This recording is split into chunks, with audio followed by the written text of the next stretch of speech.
మహాభారతంలోని అత్యంత కీలకమైన ఘట్టాలలో ఒకటానికి స్వాగతం. ఇది ఒక రహస్య జననం గురించి, ఒక గొప్ప త్యాగం గురించి, ఇంకా విధి ఆడే వింత నాటకం గురించి చెప్పే కథ. అవును, ఇది కుంతి, సూర్యభగవానుడి కథ. ఒక్కసారి ఆలోచించండి, ఒక దైవిక వరం అదే ఒక భయంకరమైన భారంగా మారితే ఎలా ఉంటుంది? కేవలం ఒక్క క్షణం మనసులో కలిగిన ఉత్సుకత జీవితాంతం వేదనకు కారణమైతే. పదండి, ఈ కథలో ఇంకా లోతుగా వెళ్దాం. ఈ కథ అంతా కుంతి అనే ఒక యువరాణి చుట్టూ తిరుగుతోంది. ఆమె భక్తి, ఆమె సేవ, ఆమె జీవితంలో ఒక పెద్ద పరీక్షకు కారణమవుతాయి. ఎందుకంటే ఆమెకొక వరం లభించింది, కాని అది అస్సలు సాధారణమైన వరం కాదు.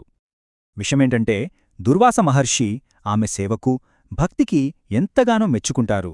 దాంతో ఆయన ఆమెకొక అద్భుతమైన, కాని అంతే ప్రమాదకరమైన ఒక వరాన్నిస్తారు. అదేంటంటే భవిష్యత్తునే మార్చే శక్తి ఉన్న ఒక దివ్య మంత్రం. అంటే ఇది మామూలు ప్రార్థన కాదు, ఇది దేవతలనే నేరుగా భూమిమీదకు పిలిపించగల ఒక శక్తివంతమైన తాళంలాంటిది.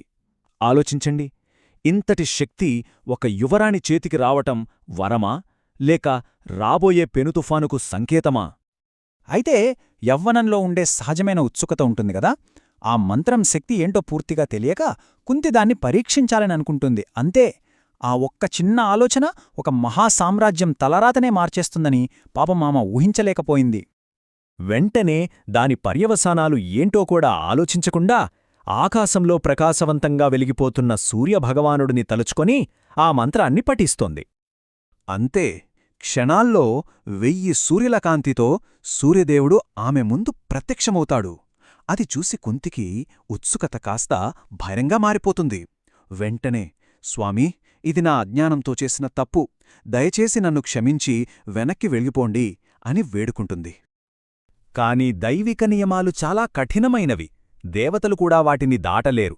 అప్పుడు సూర్యుడు చెప్తాడు, ఒకసారి దివ్యమంత్రాన్ని ఉచ్చరించాక నేను వెనుతిరగడం అసాధ్యం, నా రాక వృధాకారాదు అని. అంతే, కుంతి తను పొందిన వరానికే బంధీ అయిపోతుంది. ఇక కుంతికి వేరే దారే లేదు.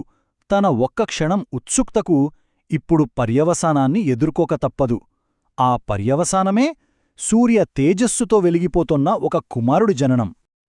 అలా పుట్టిన ఆ బాలుడు అస్సలు సాధారణ శిశువు కాదు. పుట్టుకతోనే దేహానికి అత్తుకుని ఉన్న దివ్యమైన కవచకుండలాలు, ఒంటినిండా సూర్యుని తేజస్సు. అతను దైవాంశ సంభూతుడు అనడానికి ఇంతకన్నా సాక్ష్యం ఏముంటుంది?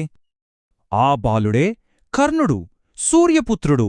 అతని ఈ రహస్య జననమే అతని జీవితాన్ని ఒక గొప్ప విషాదగాథగా మార్చేసింది. అతని తలరాతకు పునాది సరిగ్గా ఈ క్షణంలోనే పడింది. కాని ఇక్కడే అసలు సమస్య మొదలవుతుంది. పెళ్లికాని యువరాణిగా, ఒక తల్లిగా కుంతి తన జీవితంలోనే అత్యంత కఠినమైన నిర్ణయం తీసుకోవాల్సిన పరిస్థితి. ఒకవైపు తన గౌరవం, మరోవైపు మాతృప్రేమ, ఈ రెండింటిలో ఆమె దేన్ని ఎంచుకుంటుంది? ఆమె నిర్ణయమే చరిత్రగతిని మార్చబోతోంది. ఒక్కసారి ఆలోచించండి, ఒకవైపు లోకనింద, రాజవంశం పరువు పోతుందన్న భయం, మరోవైపు తన కన్నబిడ్డ సూర్యాంశ సంభూతుడు, అతనిపై మమకారం. ఆమె హృదయం అక్షరాల రెండుగా చీలిపోయింది. చివరికి లోకనిందకు భయపడి బరువెక్కిన గుండెతో కన్నీళ్ల ఆపుకోలేక ఆ పసికందును ఒక బుట్టలో పెట్టి గంగానది ప్రవాహానికి వదిలిపెడుతుంది. తన బిడ్డ భవిష్యత్తును ఆ నదికే అప్పగించేస్తుంది. బహుశా ఏ తల్లికి ఇంతకన్నా నరకం ఉండేదేమో. సరే, ఇక్కడొక తల్లి కథ కన్నీళ్లతో ముగిస్తే, ఆ నదీ ప్రవాహంలో మరో కథ మొదలవుతుంది. విధి ఆ పసివాడి కోసం వేరే దారిని సిద్ధంచేసి ఉంచింది. అలా నదిలో కొట్టుకుపోతున్న ఆ బుట్ట అధిరథుడు అనే ఒక దయగల రథసారథి కంటపడుతుంది. విశేషమేంటంటే అతనికి పిల్లలు లేరు. సంతానం కోసం ఎదురుచూస్తున్న అతనికి ఆ పసివాడు దేవుడిచ్చిన కానుకలా కనిపిస్తాడు. అలా ఆ శిశువుకు ఒక ప్రేమగల కుటుంబం దొరుకుతుంది. కాని అతని అసలు గుర్తింపు, అతని రాజవంశం, అతని దైవిక వారసత్వం అన్నీ రహస్యంగానే ఉండిపోతాయి. ఈ తెలియని నిజమే భవిష్యత్తులో మహాభారత యుద్ధంలో ఒక పెద్ద సంఘర్షణకు దారితీస్తుంది.